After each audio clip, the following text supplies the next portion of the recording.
दोस्तों, स्वागत है आप सबका मेरे अपने YouTube channel English digital classes पर। आज मैं क्लास 9th के लिए एक बहुत ही इम्पोर्टेंट वीडियो लेकर आया हूं आपके लिए, जिसमें हम बात करेंगे कि डायरी एंट्री कैसे की जाती है। How to write effective diary entry.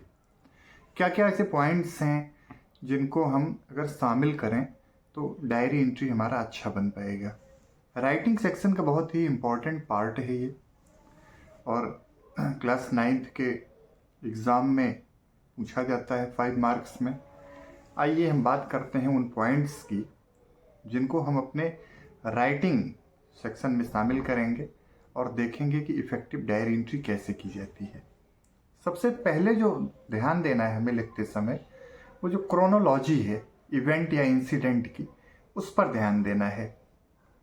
Make a chronological order of the events और इंसिडेंट्स। अगर वो हम बेहतर कर पाए तो हमारी डायरी एंट्री बेहतर होगी। इसके साथ साथ जो लॉजिक है, जो कोहेरेंट है, वो सब एक दूसरे के साथ जो कॉम्बिनेशन है वो अच्छा होना चाहिए। साथ ही साथ हमको देखना है कि जो करंट डेट है, डे और टाइम, ये मेंशन करना होता है, और ये जो फॉर्मेट होता है डायरी एंट्री का, उसके लिए बहुत ही इम्पॉर्टेंट है। साथ ही साथ हम देखेंगे कि हम जो आइडियाज़ एक्सप्रेस कर रहे हैं उनको पैराग्राफ्स में किस तरीके से ढालते हैं। Make different paragraphs of our thoughts, ideas with the main important details. जो हमारे क्वेश्चन में दिया गया है उस हिसाब से हमको इंसिडेंट को जब डेवलप करना होता है तो हम पैराग्राफ्स चेंज करते रहते हैं, और लेकिन उनके साथ में जो कोहेरेंस है, जो उनका जुड़ाव है, वो बिल्कुल बना रहना चाहिए, उसमें डिफरेंस नहीं होना चाहिए। साथ ही साथ जिन चीज़ों को हम लिख रहे हैं ना, वो ब्रीफ एंड विविड होना चाहिए, क्लियरिटी उसके अंदर होनी चाहिए। बहुत ज़्यादा भी उसको बढ़ा के नहीं लिखना है, क्योंकि क्वेश्चन के साथ में ये ऐड कर दिया जाता है कि राइट अबाउट इन 120 वर्ड्स, 100 और 120 वर्ड्स। तो हमें अपनी वर्ड लिमिट को भी देखना है, बहुत ज़्यादा एक्सीड भी नहीं करना है, जिससे कि हमारी वर्ड लिमिट भी कंप्लीट हो जाए और हमारी बात भी आ जाए उसके अंदर। साथ ही साथ जो हमारे इमोशन हैं, जो हमारी फीलिंग्स हैं, उनको भी आपको शामिल करना है अपनी राइटिंग के दौरान। Writing should be in the past tense, बहुत ही इंपॉर्टेंट पार्ट है।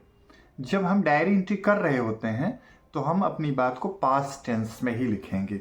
उसके साथ साथ मैंने पहले ही बता दिया, वर्ड लिमिट का विशेष ध्यान देना है। कहीं कहीं क्या होता है कि क्वेश्चन पेपर में दे दिया जाता है do not exceed the word limit. It means कि जो वर्ड लिमिट दी गई है ना 120 वर्ड्स की, उससे ज़्यादा आपको नहीं लिखना है। अगर इस सब चीज़ों को हमने फॉलो किया तो बेहतर डायरी एंट्री हम कर पाएंगे। और लास्ट में हमें अपना साइन करना होता है, गुड नाइट बोलना होता है। और डायरी एंट्री आप ये जान लीजिए कि हमारे पूरे दिन की जो दिनचर्या है, जो हमारा रूटीन है, जो डायरनल है, हमारी डेली रूटीन, उसका सबसे लास्ट पार्ट है। आप सोने जा रहे हैं, ठीक उससे पहले का जो आपका अंतिम काम होगा वो डायरी एंट्री होगा, और उसमें लिखते समय हम आपको बिल्कुल करेक्ट टाइम लिखना होता है। मान लो कि आप 11:31 पे लिख रहे हैं, तो आपको वो मेंशन करना होगा कि 11:31 PM, और ये हमारी सोने से पहले का अंतिम काम होता है। इसलिए इसको करने के बाद जब आप गुड नाइट बोलते हैं अपनी डायरी को, तो फिर कुछ नहीं करना है।